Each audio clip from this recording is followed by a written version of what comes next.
안녕하세요 여러분, 이진호 목사입니다. 새로 시작된 2022년도 어떻게 달려가고 계실까요? 우리 성문교회는요, 저와 여러분들 모두 함께해요 1339라는 신년 특별 기획으로 우리 신앙을 더욱 뜨겁게 달구는 믿음의 경주를 펼쳐나가고 있습니다. 함께해요 1339 이 신년 특별 계획의 일환으로 사도행전을 3번 읽는 성경 읽기 운동을 펼쳐나가고 있는데요. 오늘은 여러분들에게 사도행전이 어떤 책인지를 간략하게 소개해드리는 시간을 가지려고 합니다. 여러분 잘 아시는 것처럼 사도행전은 의사 누가가 기록한 책입니다. 누가행전을 기록한 누가가요, 이어서 데오빌로에게 쓴 책이 사도행전이고요. 이 사도행전의 역사는 예수 그리스도의 승천 이후 하나님께서 이 땅에 교회를 어떻게 세워나가시는지, 복음을 어떻게 전파해 나가시는지에 대한 기록이 사도행전의 주된 내용입니다. 여러분, 사도행전을 읽으실 때 꼭 주의하셔야 될 점이 있습니다. 사도행전은 무척 재밌어요. 사도행전을 읽으시다 보면 위대한 믿음의 영웅이 등장합니다. 베드로가 나오지요, 사도 바울이 등장하지요, 스데반 집사가 등장하기도 합니다. 이런 위대한 영웅들을 통해서 권선징악적인 요소가 드러나기도 하고요. 그래서 어떻게 이 역경들을 이겨내고 결국 승리하게 되는가에 대한 굉장히 탄탄한 스토리 구조로 짜여진 책이 사도행전입니다.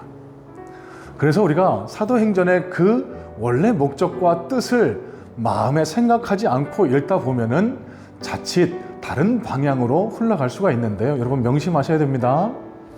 사도행전의 주인공은 사람이 아닙니다. 사도 바울도 베드로도 아니에요. 하나님만이 이 책의 주인공이십니다. 자, 그러면 사도행전의 주된 주제는 무엇일까요? 하나님께서 이 땅의 교회를 어떻게 이렇게 세우시고 믿음의 영웅들을 통해서 복음을 어떻게 전파해 나가시는가가 사도행전의 주된 주제라는 사실입니다. 자, 그러면 이 사도행전을 통해 우리가 얻어야 할 신앙의 동기, 목적이 있다고 생각을 합니다. 이 책은 단순히 2000년 전에 일어난 역사적 사건을 기록하고 조망하기 위한 목적이 아닙니다. 2000년 전에 위대한 사도들을 통한 선교의 역사가 아닙니다.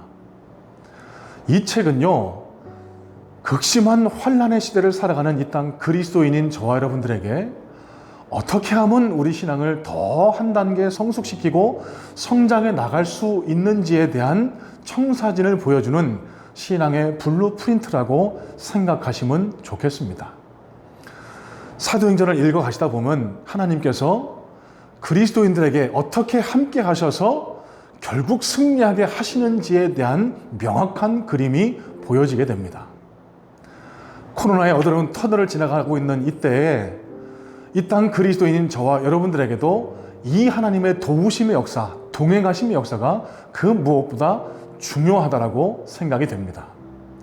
모쪼록 이 사도행전을 읽어 가시는 동안 하나님 곁에 우리가 잘 붙들려 있기만 하면 하나님께서는 늘 우리와 함께 동행하셔서 어떠한 시련과 역경도 이겨내게 하시고 승리의 자리로 우리를 인도하신다라는 사실이 확신으로 자리하심으로 여러분들의 새해가, 여러분들의 앞날이 날마다 승리의 자리로 발걸음을 옮겨나가는 귀한 은혜가 이 사도행전을 읽어가시는 동안 경험될 수 있기를 간절한 마음으로 소망합니다.